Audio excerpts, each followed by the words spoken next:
भगवान श्री सीतारामचंद्र जी की मंगलमयी कृपा के फलस्वरूप विगत 4 दिनों से भगवान श्री राम की पावन कथा का हम सभी लोग श्रवण लाभ प्राप्त कर रहे हैं। कल अनेकानेक महापुरुष, पीठाधीश्वर, संत जनों का दर्शन आपको यहीं पर बैठे बैठे प्राप्त हुआ। ये संत समाज चलता फिरता तीर्थराज प्रयाग। गोस्वामी तुलसीदास जी महाराज ने जब संतों की वंदना की तो यही कहा, ये संत समाज चलता फिरता तीर्थराज प्रयाग है।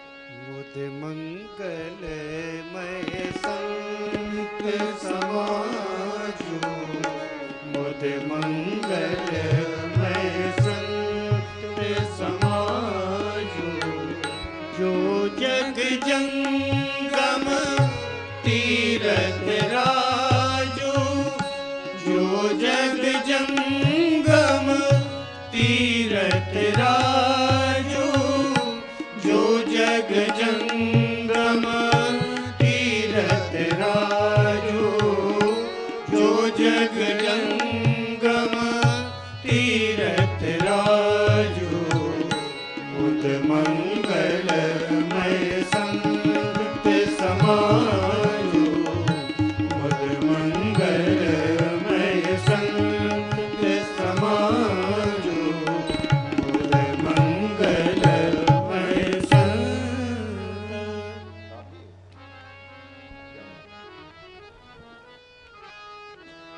ये संत समाज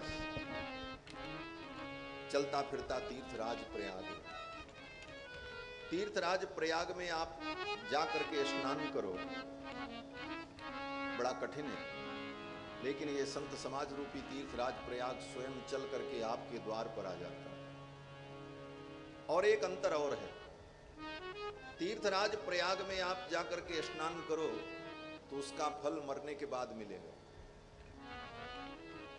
तीर्थराज प्रयाग में स्नान करो तो मरने के बाद फल मिलेगा। और संत समाज रूपी तीर्थराज प्रयाग में आकर के सत्संग में डुबकी लगाई तो इसका फल तत्काल मिलेगा। मज्जन फल पेखी तत्काला, कि हंस के सामने एक कटोरी में पानी और दूध दोनों मिला करके रख दो, हंस उस पानी में, उस दूध में अपनी चोंच डाल करके दूध पी लेगा, पानी छोड़ दे। यह हंस की विशेषता। दूध और पानी को मिला दो तो शायद ही कोई ऐसी मशीन बनी हो जो पानी और दूध को अलग कर दे, लेकिन भगवान ने हंस को ऐसा विवेक दिया है कि हंस दूध और पानी को अलग कर लेता। इसी को कहते हैं क्षीर नीर विवेक। क्षीर को अलग कर लेना, नीर को अलग कर लेना, ये विवेक जो है यही हंस का वैशिष्ट है, यही हंस की विशेषता। लेकिन दिखने में हंस भी बगुला जैसा लगता। कोयल जिसकी वाणी इतनी मधुर होती है लेकिन दिखने में कौवा जैसा दिख, कोयल भी कौवे जैसी दिख। गोस्वामी जी महाराज कहते हैं, अगर जीवन में तुमने सत्संग किया, संत समाज रूपी तीर्थ प्रयाग में आकर के आपने स्नान किया तो आप कोयल बन जाओगे। अर्थात शरीर से नहीं बदलोगे, जैसे कौवा होता कोयल वैसे ही दिखती, आप जैसे दिख रहे हो ऐसे ही दिखोगे। दिखने में अंतर नहीं होगा कि नाक कान हाथ पैर बदल जाए आपका, आप जैसे हो वैसे, लेकिन आपका स्वर बदल जाएगा। कल तक आपकी वाणी में जो कठोरता थी वो कठोरता नहीं रहे, आपकी वाणी में मधुरता आ जाए। सत्संग के प्रभाव से बगुला हंस बन जाता है, दिखता तो वैसे ही। आप जैसे हो उसी प्रकार दिखोगे, उसी प्रकार रहोगे, शरीर की आकृति आपकी वही रहे, लेकिन आपके अंदर वो विवेक उत्पन्न हो जाएगा उचित अनुचित का, क्या उचित है क्या अनुचित, क्या ग्राह्य है क्या त्याज्य। इसीलिए सत्संग की महिमा शास्त्रों में बड़े विस्तार से श्री वेदव्यास जी महाराज कहते हैं कि भाग्योदयेन बहुजन्म समर्जितेन सत्संगमं च लभते पुरुषो यदा वै भाग्योदयेन बहुजन्म समर्जितेन सत्संगमम च लभते पुरुषो यदा वै। जब जीव का भाग्योदय होता है, अनेक जन्मों के पुण्य प्रकट होते हैं, तो उसे सत्संग की प्राप्ति हो। और सत्संग में आकर अज्ञान हेतु कृतमोह मदांधकार नाशम विधाय तदोदयते विवेकः। अज्ञान हेतु कृत मोह मदांधकार, अज्ञान का हेतु जो मोह है, उस मोह का नाश होता है और विवेक की उत्पत्ति होती है। अज्ञान हेतु कृत मोह मदांधकार नाशम विधाय ही तदो दयते विवेका। इसलिए सत्संग में आकर के ही विवेक की प्राप्ति होती। बिनु सत्संग विवेक न होई, राम कृपा बिनु सुलभ न सोई। भगवान शंकर भगवती पार्वती को ये श्री राम कथा श्रवण करा रहे। भगवान की कथा का एक एक अक्षर इतना पवित्र है कि हमारे जन्म जन्मांतर के पाप का नाश कर देने वाला। एकैकम अक्षरम प्रोक्तम महापातक नाशनम। प्रमाण केवल मनगढ़ंत बातें नहीं। एकैकम अक्षरम प्रोक्तम महापातक नाशनम। भगवान श्री राम की पावन कथा का एक एक अक्षर हमारे जीवन के महान से महान पाप को नष्ट कर देने वाला। एकैकम अक्षरम प्रोक्तम महापातक नाशनम। ऐसा दिव्य भगवान का पावन चरित्र कल के प्रसंग में आप सभी लोगों ने श्रवण किया कि भगवान अयोध्या में प्रकट हुए, चार चार रूपों में प्रकट हुए। कृत्वात्मानं चतुर्विधम। भगवान ने चार रूपों में अवतार लिया। श्रीमद् वाल्मीकि रामायण में स्वयं भगवान कहते हैं देवताओं से कि आप लोग चिंता मत करो, रावण के वध के लिए मैं अवतार लेने जा रहा हूं और चार रूपों में मैं अवतार लूंगा। कृत्वात्मानं चतुर्विधम। अपने आप को चार रूपों में मैं प्रकट करूंगा। पितरम रोचयामास तदा दशरथम नृपम। और श्री दशरथ जी महाराज को मैं अपना पिता बनाऊंगा। ये यज्ञ कर रहे हैं, मैं इनका पुत्र बनने जा रहा। ऐसा कह करके भगवान देवताओं की सभा से अंतर्धान हुए और उसी समय अग्नि देवता अग्निकुंड से चरु लेकर के प्रकट हो गए। तो भगवान कहां गए? महर्षि वाल्मीकि ने लिखा कि भगवान देवताओं की सभा से अंतर्धान होकर के अग्नि देवता के हाथ में जो पायस चरु था उसी चरु में प्रविष्ट हो गए। अपितु भगवान ही पायस बन गए। जो पायस लेकर के अग्नि देवता प्रकट हुए थे, वो पायस दूध, चीनी और चावल से नहीं बना था। खीर बनती है दूध से, चीनी से, चावल से। चीनी चावल दूध मिला के पकाओ तो बन जाए खीर।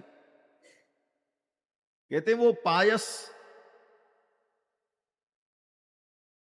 दूध, चीनी और चावल से निर्मित नहीं था, अपितु पायसम देव निर्मितम। महर्षि वाल्मीकि की बात वाणी। पायसम देव निर्मितम।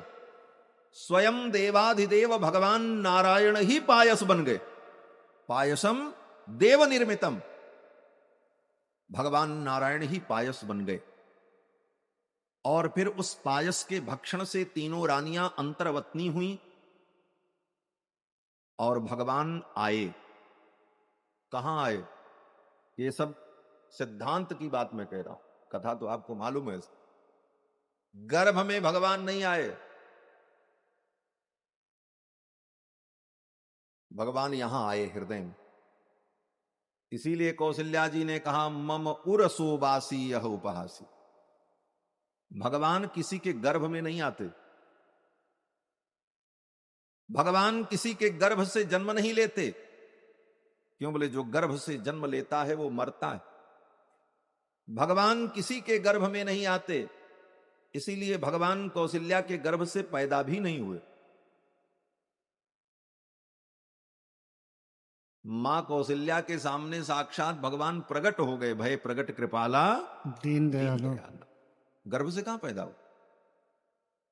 बाद में मां कौशल्या के कहने पर भगवान बालक बन गए। सुनि बचन सुजाना रोदन ठाना होए बालक सुरभूपा। तो आप कहोगे महाराज भगवान गर्भ में आए, हमारे पास प्रमाण है।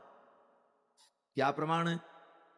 बोले रामायण की चौपाई कह रही है, जा दिन ते हरि गर्भ ही आए, जा दिन ते हरि गर्भ ही आए, सकल लोक मुद मंगल छाए, सुख संपत्ति। सकल लोक सुख संपत्ति छाए।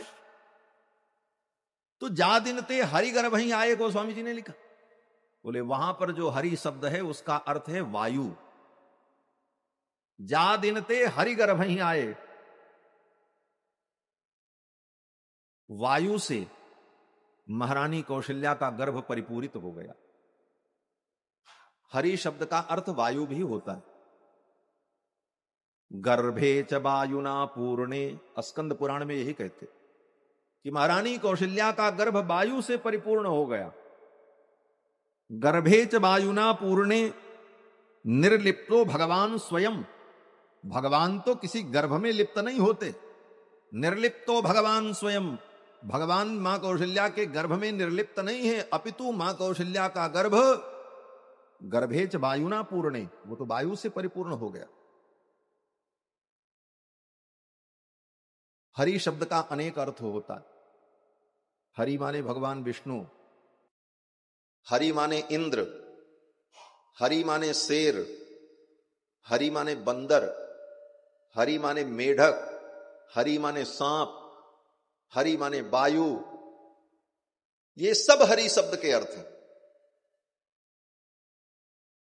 तो भगवान गर्भ में आए इसका मतलब हरि आए। हरि का अर्थ वहां पर वायु, भगवान गर्भ में नहीं आए। द्वापर युग में भी जब भगवान कृष्ण के रूप में अवतार लेते हैं तो वहां भी भगवान गर्भ में नहीं आते। गर्भ तो वायु से परिपूर्ण है। जब भगवान के प्रकट होने का समय आता है तो भगवान देवकी और वसुदेव के सामने साक्षात प्रकट हो जाते, जन्म नहीं लेते। वहां पर वेदव्यास जी ने यही लिखा कि तमद्भुतम बालकमंबुजे क्षणम चतुर्भुजम शंख गदार्युदायुधम श्रीवत्सलक्ष्मं गलशोभिकौस्तुभं पीतांबरम सांद्रपयोद सौभगम महार्ह वैदूर्य किरीट कुंडलत्पिषा परिष्वक्त सहस्र कुंतलम उद्याम कांचांगद कंकणादिभिर्विरोचमानं वसुदेव ऐक्षत। देवकी वसुदेव के सामने भगवान चतुर्भुज रूप में प्रकट हो गए। और जब देवकी और वसुदेव ने भगवान से कहा कि उपसंभर विश्वात्मन, अय विश्वात्मा, ये आप अपने इस रूप का उपसंहार करिए। उपसंहर विश्वात्मन अदो रूपम अलौकिकम, ये आपका जो अलौकिक रूप है, इस रूप को आप इसका उपसंहार करिए और आप बालक बन जाइए। तब भगवान बालक बन गए मां देवकी के सामने। तो यहां भी श्री रामावतार में भगवान मां कौशल्या के सामने प्रकट हुए, गर्भ से पैदा नहीं हुए। इसीलिए गोस्वामी जी ने कहा भय प्रकट कृपाला दीन दयाला कौशल्या हितकारी। भगवान ने संपूर्ण कथा अपनी मां को सुनाई। मां को ज्ञान हो गया, ये तो परब्रह्म परमात्मा है। तो भगवान ने सोचा कि मां को अगर मेरे ईश्वरत्व का ज्ञान बना रहेगा कि मैं ईश्वर हूं, परमात्मा हूं, तो लीला में आनंद नहीं आएगा। क्यों? बोले तब कौशल्या के हृदय में मेरे प्रति ऐश्वर्य का भाव होगा कि ये भगवान है, ये ईश्वर है। और ईश्वर का भाव जब तिरोहित हो जाएगा और मां कौशल्या मुझे अपना बेटा मात्र मानेगी, तभी लीला में आनंद आएगा। कोई मां ये जान जाए कि मेरा बेटा ये साक्षात भगवान है, तो फिर मां को उस बेटे में वो प्रेम नहीं होगा। उसे कभी कभी डर भी लगेगा, ये तो भगवान है, ये तो ईश्वर है, ये तो परमात्मा। ऐश्वर्य उस स्नेह में, प्रेम में बाधक बन जाएगा। मान सम्मान की भावना होगी, स्नेह की भावना कम होगी। इसीलिए विद्वानों ने कहा है कि मान और प्रेम दोनों एक साथ नहीं रहते। चाखा चाहे प्रेम रस और राखा चाहे मान। हम बहुत बड़ी गद्दी पर भी बैठे रहें, हमारा सम्मान भी बना रहे, लोग मेरी जय जयकार करते रहें, और हम ये भी अपेक्षा करें कि लोग हमको दोस्त यार समझ करके हमसे वैसा व्यवहार करें, बोले तब नहीं होगा, दोनों नहीं होगा। चाखा चाहे प्रेम रस और राखा चाहे मान, एक म्यान में दो खड्ग देखी सुनी न कान। एक म्यान में दो तलवार नहीं रह सकती, या तो प्रेम रहेगा या तो मान रहेगा। तो भगवान ने विचार किया कि मां कौशल्या के हृदय में मेरे प्रति अगर मान का भाव, सम्मान का भाव बना रहा कि ये परब्रह्म परमात्मा सच्चिदानंद हैं, तब तो बाल लीला में वो प्रेम आनंद नहीं होगा। इसलिए क्या करें, बोले इनके ज्ञान को, इनको जो मेरे ईश्वरत्व का, ब्रह्मत्व का ज्ञान है, वो ज्ञान इनका तिरोहित हो जाए। अब भगवान ने सोचा क्या करें। तो भगवान जब देखते हैं कि मेरे प्रेमी भक्तों के हृदय में मेरे ऐश्वर्य का ज्ञान उत्पन्न हो रहा है, तो भगवान अपनी लीला के माध्यम से उस ऐश्वर्य ज्ञान को तिरोहित करके विशुद्ध प्रेम को प्रकट करते हैं। और उस ऐश्वर्य ज्ञान को तिरोहित करने के लिए भगवान को कोई स्पेशल कोई काम नहीं करना पड़ता, बस केवल भगवान को मुस्कुराना पड़ता है। बस भगवान मुस्कुराते हैं और उनकी माया अपना काम शुरू कर देती है। क्योंकि भगवान की जो मुस्कान है यही माया है। माया हास, गोस्वामी तुलसीदास जी कहते हैं भगवान की माया क्या है, भगवान मुस्कुरा दें बस भगवान की माया अपना काम शुरू कर देती। क्या करना है उसको, भगवान उसको बता देते। माया हास बाहु दिगपाला, भगवान की जो हंसी है वही माया है, भगवान की भुजाएं ही जो हैं वो दिगपाल है। और भागवत में भी वेदव्यास जी यही कहते हैं, हासो जनोन्माद करी च माया, भगवान की जो हंसी है वही जनों में उन्माद उत्पन्न कर देने वाली विलक्षण माया है भगवान। भगवान ने सोचा मां कौशल्या के हृदय में मेरे प्रति ऐश्वर्य का भाव रहेगा तो प्रेम लीला नहीं हो पाएगी, इसलिए मां के हृदय से ऐश्वर्य का भाव तिरोहित हो जाए। तो भगवान ने क्या किया, भगवान ने देखा मां को ज्ञान उत्पन्न हो रहा है, तो भगवान मुस्कुराने लगे। उपजा जब ज्ञाना प्रभु मुस्काना, चरित बहुत विधि कीन कहे। उपजा जब ज्ञाना प्रभु मुस्काना, चरित बहुत विधि कीन कहे। हाँ चरित बहुत विधि कीन कहे, चरित बहुत विधि कीन कहे। मां के हृदय में जब ज्ञान उत्पन्न हुआ तो भगवान मुस्कुराने लगे। उपजा जब ज्ञाना प्रभु मुस्काना, चरित बहुत विधि कीन चाहे। माया का प्रभाव प्रारंभ हो गया, मां कौशल्या का ज्ञान तिरोहित हो गया, और मां के हृदय में यही भाव हुआ कि ये मेरे पुत्र हैं और इनको मैंने जन्म दिया। अब तो आनंद की लहर दौड़ पड़ी। गोस्वामी तुलसीदास जी महाराज कहते हैं भगवान का अवतार क्यों हुआ। विप्रधेनु सुर संत हित लीन मनुज अवतार, निज इच्छा निरमित तनु माया गुण गोपार। भगवान के अवतार के 4 कारण बता रहे हैं। विप्र, ब्राह्मणों के हित के लिए भगवान ने अवतार लिया। धेनु, गायों की रक्षा के लिए भगवान का अवतार हुआ विप्र धेनु। और सुर, सुर माने देवता, देवताओं के कल्याण के लिए भगवान का अवतार। और संत, संत माने सज्जन, संत में सब आ गए, चाहे वो ब्राह्मण हो, क्षत्रिय हो, वैश्य हो, शूद्र हो, स्त्री हो, पुरुष हो, पशु हो, पक्षी हो, देवता हो, किन्नर हो, गंधर्व हो, कोई भी हो, अगर वो सज्जन है तो उन सज्जनों की रक्षा के लिए भगवान का अवतार। विप्रधेन असुर संत हित लीन मनुज अवतार। इन चार की रक्षा के लिए भगवान का अवतार क्यों होता? बोले ये चार अगर दुनिया में रहेंगे तो संसार के प्राणियों को चारों पुरुषार्थ प्राप्त होता रहे। मनुष्य के जीवन में चार पुरुषार्थ की बात कही गई कि हम मनुष्य जीवन को पाकर के अपने जीवन में चार पुरुषार्थ को प्राप्त कर लें। चार पुरुषार्थ क्या हैं? धर्म, अर्थ, काम, मोक्ष। ये चार पुरुषार्थ मनुष्य के जीवन में बड़े महत्वपूर्ण हैं। और मनुष्य जीवन में आकर के इन चारों पुरुषार्थों को हमने प्राप्त कर लिया तो हमारा पुरुष बनना, मनुष्य बनना सार्थक हो गया। धर्म, अर्थ, काम, मोक्ष। पहला पुरुषार्थ धर्म है।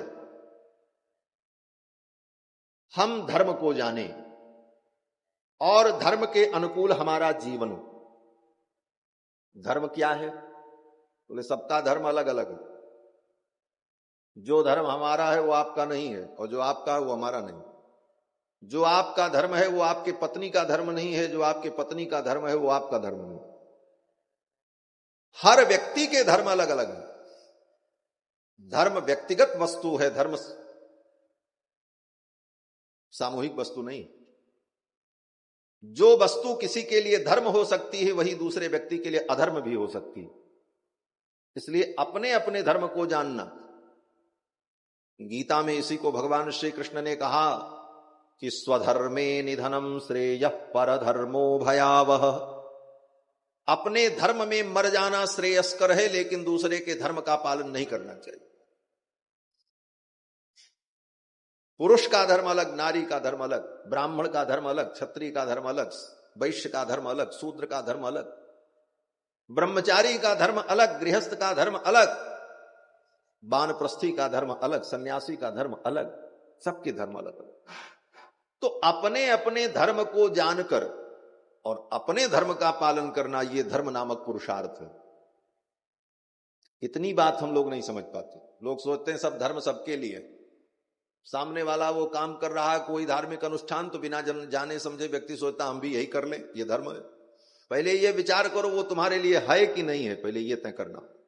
इसीलिए धर्मशास्त्र में सबसे पहले अधिकारी का निरूपण होता है। अथातोधिकारः। महर्षि कात्यायन ने अपने कात्यायन सूत्र में जब धर्म का निरूपण करते हैं तो कहते हैं अथातोधिकारः। पहले अधिकार का निर्णय होगा, किसका क्या अधिकार है। सब धर्म सबके लिए नहीं है। जैसे एक उदाहरण आपको बता दें, गृहस्थ पान खाए। अगर कोई गृहस्थ है तो वो तांबूल भक्षण करे, पान खा ले, उसको कोई दोष नहीं लगेगा। पान खाना उसके लिए धर्म है। लेकिन वेद पढ़ने वाला ब्रह्मचारी अगर पान खा ले तो उसको अधर्म लग जाएगा, पाप लग, उसके लिए वो अधर्म है। कोई रजस्वला स्त्री पान खा ले तो उसके लिए अधर्म है, और वो रजस्वला न हो उस काल में अगर वो पान खाती है तो उसके लिए वो धर्म है। धर्म की गति बड़ी सूक्ष्म है। किसके लिए क्या धर्म है, किसके लिए क्या अधर्म है, ये समझने की आवश्यकता है। तो ये धर्म नाम का जो पुरुषार्थ है, अपने अपने अनुरूप हम उसे जानकर उसका पालन करें तो ये धर्म नाम का पुरुषार्थ हमें प्राप्त होता है। सब आश्रम के, सब वर्ण के अपने अपने धर्म हैं, और ये स्वधर्म ही सनातन धर्म है। और भगवान श्री राम ने 11,000 वर्ष तक इस अयोध्या की भूमि में बैठ करके केवल एक काम किया। मनगढ़ंत बात मैं नहीं कहता, बड़ी फैक्ट है। भगवान श्री राम ने 11,000 वर्ष तक अयोध्या के सिंहासन पर बैठ करके केवल एक काम किया है। उन्होंने केवल अपनी प्रजा को धर्म का उपदेश करते थे। व्याख्यांतम भरतादिभि परिवृतम रामम भजे श्यामलम। भगवान राम प्रतिदिन अपने दरबार में बैठ करके धर्म का व्याख्यान करते थे। वैदेही सहितम सुरद्रुमतले हैमे महामंडपे मध्ये पुष्पकमासने मणिमये वीरासने सुस्थितम अग्रे वाचयति प्रभंजन सुते तत्वम मुनिभ्यः परम व्याख्यांतम भरतादिभि परिवृतम रामम भजे श्यामल। भगवान श्री रघुनंदन भरतादि भाइयों के साथ दरबार में बैठकर जनता के द्वारा पूछे गए प्रश्नों का उत्तर देते हुए केवल धर्म का उपदेश करते थे भगवान श्री राम। और वो धर्म क्या था? बोले चातुर्वर्ण का धर्म, वर्ण व्यवस्था का धर्म ही राम जी सिखाते थे अपनी प्रजा को। आज वर्ण व्यवस्था का नाम ले लो तो लोगों को आग लग जाती, ये तो मनुवादी है। लेकिन ये नोट कर लेना कि सनातन धर्म का मूल स्तंभ 4 वर्ण और 4 आश्रम है। वर्ण और आश्रम धर्म, 4 वर्ण 4 आश्रम 8, इन 8 स्तंभों पर ही सनातन धर्म का महामणि मंडप टिका हुआ है। जिस दिन वर्ण और आश्रम की व्यवस्था विलुप्त हो जाएगी उसी दिन सनातन धर्म का अस्तित्व मिट जाएगा। नेता लोग चाहे जो बोले भाषण दे दें, उनकी बात मैं नहीं करता, लेकिन शास्त्र की जो बात है कि वर्ण और आश्रम ये 8 स्तंभ हैं जिन पर सनातन धर्म का सारा दारो मदार टिका हुआ है। और भगवान श्री राम ने 11,000 वर्ष तक अपने सिंहासन पर बैठकर अपने प्रजा के लोगों को तत्त वर्णों के धर्म का उपदेश किया। वाल्मीकि रामायण पढ़ लेना। भगवान श्री राम क्या उपदेश करते हैं? बोले चातुर्वर्ण्यम च लोकेस्मिन् स्वे स्वे धर्मे नियोक्ष्यति। 4 वर्णों के लोगों को उनके उनके धर्म में राम जी ने लगाया और अपने अपने स्वधर्म का पालन करने के कारण सभी लोग सुख का अनुभव करते थे। निज निज धर्म निरत श्रुति नीकी तेहि कर पुहल पुनि विषय विरागा तब मम चरण उपज अनुराग। ये सनातन। तो अपने स्वधर्म को हम जानकर अपने स्वधर्म का पालन करें, ये सनातन धर्म। देखा देखी नहीं। तो ये धर्म नाम का पुरुषार्थ। और धर्म के अनुकूल हम अर्थोपार्जन करें और उस अर्थोपार्जन के अनुकूल हम कामोपभोग करें। उस अर्थ से हम अपनी कामनाओं की पूर्ति करें जितना अर्थ हमें प्राप्त है। और जब हम धर्म पूर्वक अर्थोपार्जन करके कामोपभोग करेंगे तो एक दिन कामनाओं से हम तृप्त हो जाए।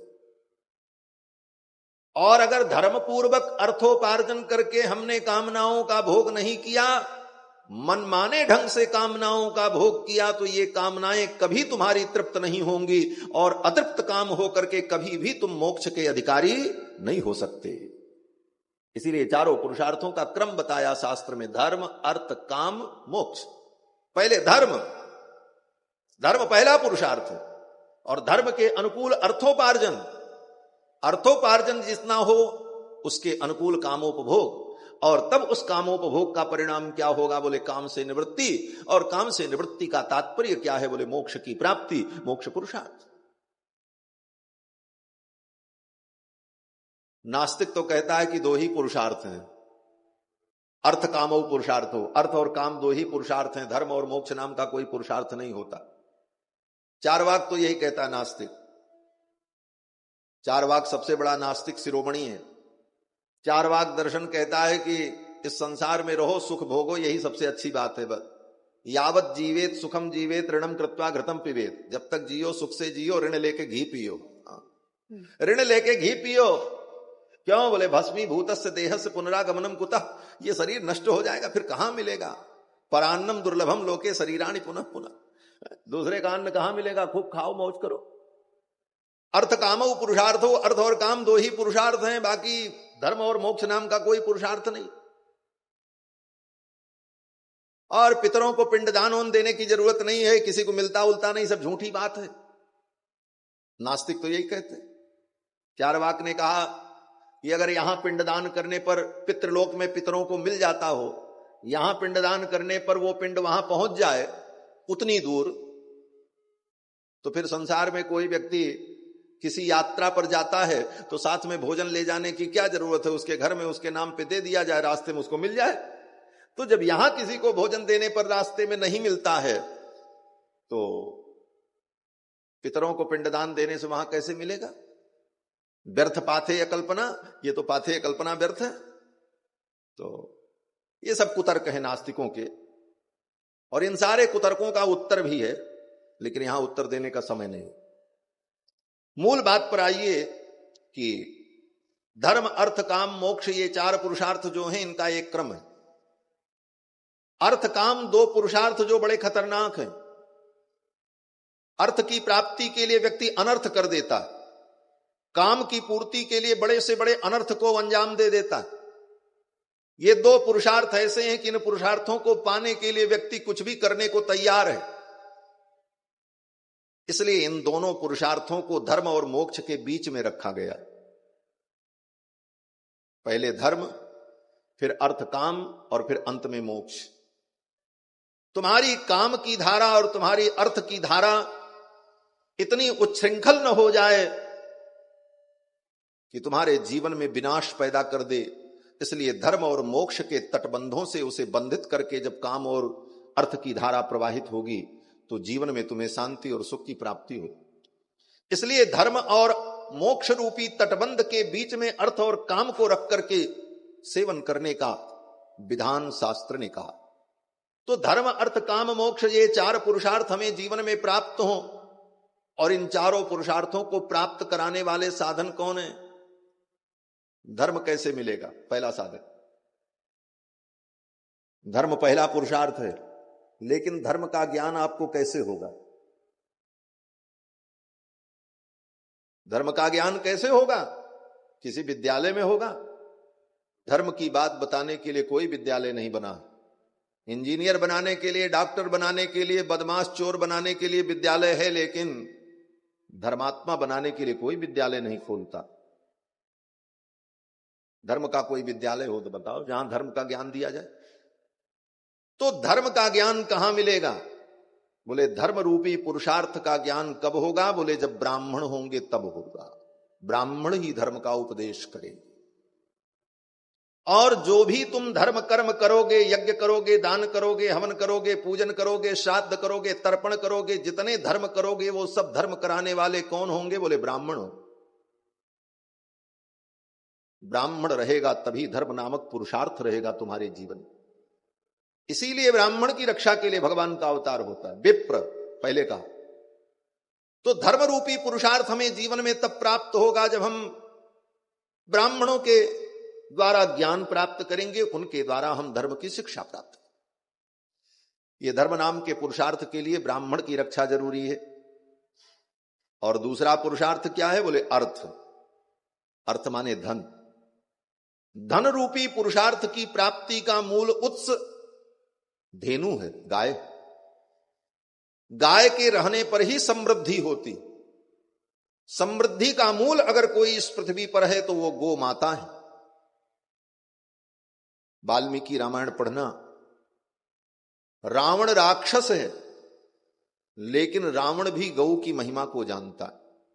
आज के उन लोगों को तो मैं रावण से भी गया गुजरा मानता हूं जो गौ की महिमा को न समझकर गौ की अवहेलना करते। रावण ने अपने दरबार में एक नीति का वचन कहा है वाल्मीकि रामायण में कि जब विभीषण जी भगवान श्री राम की प्रशंसा करने लगे, रावण से विभीषण जी ने कहा कि हे लंकेश, आप सीता को वापस कर दो, नहीं तो सर्वनाश हो जाएगा। तो रावण को अच्छा नहीं लगा और रावण ने कहा, विभीषण, मुझे राम से उतना भय नहीं है जितना भय तुमसे, तुम अभी निकल जाओ मेरी लंका। उस समय रावण ने एक नीति वाक्य कहा है वाल्मीकि रामायण। रावण कहता है, विद्यते गोसु संपन्नम विद्यते ज्ञातितो भयम। ये रावण का वाक्य है, वाल्मीकि रावण। रावण कहता, विद्यते गोसु संपन्नम, जहां पर गायें रहती हैं, जहां गायों की सेवा होती है, वहां सदा संपन्नता बनी रहती है। ये रावण कह रहा। और अगले वाक्य में रावण ने कहा, विद्यते ज्ञातितो भयम, और व्यक्ति को जीवन में अगर भय उत्पन्न होता है तो अपने ही आदमियों से होता है, क्योंकि सारा रहस्य वो जानते हैं। रावण नीतिज्ञ था, इसीलिए रावण ने कहा विभीषण को कि हमको राम जी से उतना भय नहीं जितना भय तुमसे है, कि तुम जितना खतरा करोगे उतना वो नहीं कर सकते। ये नीति की बात है और रावण नीति कह रहा है, इसलिए नीति अगर कोई व्यक्ति कहे तो नीति समझने लायक होती है, स्वीकार की जाती। रावण ने कहा विद्यते गोसु संपन्नम विद्यते ज्ञातितो भयम, और भय अगर कहीं होता है तो अपने ज्ञाति बांधवों से होता है। और विद्यते स्त्री सुचापल्यम, रावण कहता है चपलता स्त्रियों के अंदर सदा विद्यमान रहती है। और विद्यते ब्राह्मणे तपः, और तपस्या ब्राह्मणों के अंदर सदा प्रतिष्ठित रहती। ब्राह्मण का शरीर ही तपस्या करने के लिए मिलता है। ब्राह्मणस्य शरीरोयम क्षुद्र कामाय नेष्यते कृच्छाय तपसे चेत्य प्रेत्यानंत सुखाय से, तो ये शरीर ही तप के लिए मिला है। तो रावण ने वहां पर कहा कि जहां पर गाय होती है वहां पर संपन्नता होती है, वहां पर अर्थ की प्राप्ति होती है, वहां पर सारे सुख होते हैं। विद्यते गोसु संपन्न, तो धर्म रूपी पुरुषार्थ के लिए ब्राह्मण की आवश्यकता, और अर्थ रूपी पुरुषार्थ के लिए गौ की आवश्यकता, विप्रधेनु। और तीसरा पुरुषार्थ क्या है? बोले काम। काम पुरुषार्थ की प्राप्ति कैसे होगी? बोले कामनाओं की पूर्ति के लिए देवता लोग, हम जब यज्ञ करते हैं किसी कामना से तो उस यज्ञ से देवता संतुष्ट होकर के हमारी कामनाओं को पूर्ण करते। दैवाधीनम जगत सर्वम, ये सारा संसार देवताओं के अधीन। पानी वर्षा होगी कब? बोले जब देवता चाहेंगे तब। धूप कब उगेगी? बोले जब सूर्य भगवान चाहेंगे तब। हमारे आपके बस में कुछ नहीं, सब तैयारी करके बैठो, पानी वर्षा सब देखो बराबर हो, अपने हाथ में क्या, सब दैवाधीन है, देवताओं के अधीन। दैवाधीनम जगत सर्वम, ये सारा जगत देवताओं के अधीन है। और मंत्राधीनंच देवता, और देवता किसके अधीन है? मंत्र के अधीन। और ते मंत्राः ब्राह्मणाधीना, वो मंत्र किसके अधीन है? ब्राह्मणों के अधीन। तस्मात् ब्राह्मण देवता, इसीलिए इस पृथ्वी का देवता माना गया ब्राह्मण। महाराज ये सारा जगत देवताओं के अधीन। दैवाधीनम जगत सर्वम, तो हमारी कामनाओं की पूर्ति तभी होगी जब देवता प्रसन्न हो, देवता सुखी रहेंगे तभी वो हमको सुख देंगे, क्योंकि देवताओं के साथ हमारा बड़ा सुंदर समझौता है। क्या समझौता है? बोले गीता में पढ़ लेना। गीता में भगवान श्री कृष्ण कहते हैं परस्परम भावयन्तः श्रेयः परम अवाप्स्यत। देवता और मनुष्य ये दोनों एक दूसरे को भावित करते हैं। हम जब देवताओं को संतुष्ट करते हैं तो देवता हमको संतुष्ट करते। ये गीता में भगवान कह रहे हैं परस्परम भावयन्तः, क्योंकि स्वर्ग में खेती नहीं होती, स्वर्ग में हल नहीं चलता, वहां पर धान गेहूं बजरा नहीं पैदा होता कि देवता लोग खाएं। पैदा पृथ्वी पे होगा, और पैदा होने के लिए पानी चाहिए, धूप चाहिए, वो देवता देंगे, लेकिन यहां पैदा करके यज्ञ करके हवन करके हम उनको देंगे। ये संबंध है। इसीलिए देवताओं को भोजन नहीं मिलता जब तक मनुष्य उनके लिए यजन न करे। और अगर मनुष्य यज्ञ नहीं करेगा, हवन नहीं करेगा, धर्म नहीं करेगा, तो देवताओं को संतुष्टि नहीं होगी। देवता संतुष्ट नहीं होंगे तो फिर हमारा कल्याण नहीं होगा, समय से वर्षा नहीं होगी, समय से सारी चीजें उत्पन्न नहीं होंगी, हम दुखी होंगे। तो परस्परम भावयन्तः, देवता और मनुष्य एक दूसरे को भावित करते हैं, एक दूसरे का पोषण करते हैं। तो देवता प्रसन्न रहेंगे, देवता संतुष्ट रहेंगे तो हमारी कामनाएं पूरी होती रहेंगी। इसलिए सुर, विप्रधेनु सुर, तो देवताओं के द्वारा कामना की प्राप्ति, विप्र के द्वारा धर्म का ज्ञान, गौ के द्वारा अर्थ की प्राप्ति, धर्म अर्थ, और देवताओं के द्वारा कामनाओं की पूर्ति, धर्म अर्थ काम। अब बचा चौथा पुरुषार्थ मोक्ष। मोक्ष पुरुषार्थ कैसे मिलेगा? बोले मोक्ष पुरुषार्थ तो संतों के चरणों में जाने पर मिलता है। जब हम संतों के चरण में जाकर के संसार से वैराग्य संपन्न होकर संतों का उपदेश सुन करके भगवान के भजन में, भगवान की भक्ति में लगते हैं, तब हमें मोक्ष नामक पुरुषार्थ की प्राप्ति होती है। संत समाज, संतों की सेवा, संतों का आश्रय, संतों की कृपा ही मोक्ष का मूल मंत्र है। तो संत की कृपा से मोक्ष की प्राप्ति होती है। इसलिए संत संसार में रहेंगे तभी मोक्ष का मार्ग बनेगा, नहीं तो मोक्ष का मार्ग नहीं खुल सकता। इसलिए धर्म अर्थ काम मोक्ष ये चारों पुरुषार्थ संसार के लोगों को मिलता रहे, इसीलिए इन चार की रक्षा जरूरी है। किसकी? बोले विप्रधेनु सुर संत हित लीन मनुज अवतार।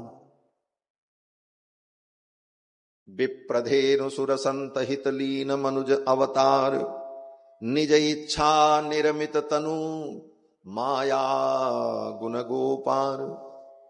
अपनी इच्छा से भगवान अवतार लेते हैं। भगवान अयोध्या में प्रकट हुए, परम आनंद हुआ। परम आनंद पूरी मन राजा कहा बुलाए बजाऊं। दशरथ जी महाराज ने कहा बाजे बजाओ, उत्सव करो, मेरे घर में बालक प्रकट हुआ। अब तो महाराज अयोध्या की जो बधूटियां थीं उन्होंने सुना कि दशरथ जी के घर में बालक प्रकट हुआ है, तो बधाई देने के लिए सब चल पड़े, श्रृंगार कर करके, सज सज करके। गोस्वामी तुलसीदास जी वर्णन करते हैं, वृंद वृंद मिल चली लुगाई, सहज श्रृंगार किए विदाई। वृंद वृंद मिल चली लुगाई, वृंद वृंद मिल चली लुगाई, सहज श्रृंगार किए उठिधाई, सहज श्रृंगार किए उठिधाई। कनक कलश मंगल भरितारा, कनक कलश मंगल भरितारा, गावत पे नहीं भूप दुआरा, गावत पे नहीं भूप दुआरा। वृंद वृंद चली लुगाई, वृंद वृंद चली लुगाई,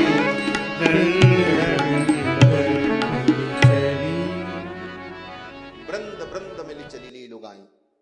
समूह समूह में लुगाया स्त्रियां बधाई देने के लिए चल पड़ी। वृंद वृंद मिली चली लुगाई, सहज श्रृंगार किए उठिधाई। उन बधूटियों ने अपना श्रृंगार किया, सहज श्रृंगार, सज करके गोविंद को बधाई देने के लिए, भगवान को बधाई देने के लिए, कौशल्या रानी को बधाई देने के लिए, दशरथ जी को बधाई देने के लिए जा रहे। इसी प्रकार वृंदावन में जब भगवान श्री कृष्ण प्रकट हुए तो वहां की ब्रज गोपियां भी बधाई देने के लिए सज करके जाती। बीच बीच में कृष्ण कथा भी आती रहेगी थोड़ी थोड़ी। क्यों? बोले आज हमारे संगीतज्ञ बंधु ने एक भजन गाया था कि दास रघुनाथ का नंद सुत का सखा, कुछ इधर भी रहा कुछ उधर भी रहा। तो थोड़ा राम जी की तरफ थोड़ा कृष्ण जी की तरफ, दोनों दोनों तरफ चलते चलते कथा होगी, क्योंकि दोनों एक ही तत्व है। महाराज भागवत में भी ऐसे ही वर्णन है कि जब नंद बाबा के घर उत्सव होने लगा तो गोपियां श्रृंगार करके चल पड़ी। गोप्य सुमृष्ट मणि कुंडल निष्कंठ चित्रांबरा पथि सुखाच्युत माल्य वर्षा, नंदालयम सबलया ब्रजतिर बिरेजुर ब्यालोल कुंडल पयोधर हार शोभा। ऐसा दिव्य श्रृंगार किया उन गोपांगनाओं ने और चल पड़ी। यहां भी गोपियों ने, अयोध्या की बधूटियों ने अपना श्रृंगार किया। वृंद वृंद मिली चली लुगाई, सहज श्रृंगार किए उठताई, कनक कलश मंगल भरिथारा, गावत पैठई भूप दुआरा। ये श्रृंगार करना भी भक्ति है, लेकिन शर्त यह है कि ये भगवान के लिए। भक्ति क्या है? आप जो संसार में करते हो वही काम करना है, नया कुछ नहीं करना, और वो सब काम भक्ति बन जाएगी। लेकिन केवल सोच बदलनी पड़ेगी क्या सोच बदलनी पड़ेगी? हम जो कुछ करते हैं संसार के लिए, वो संसार के लिए न करके भगवान के लिए करें तो वो भक्ति बन जाती है।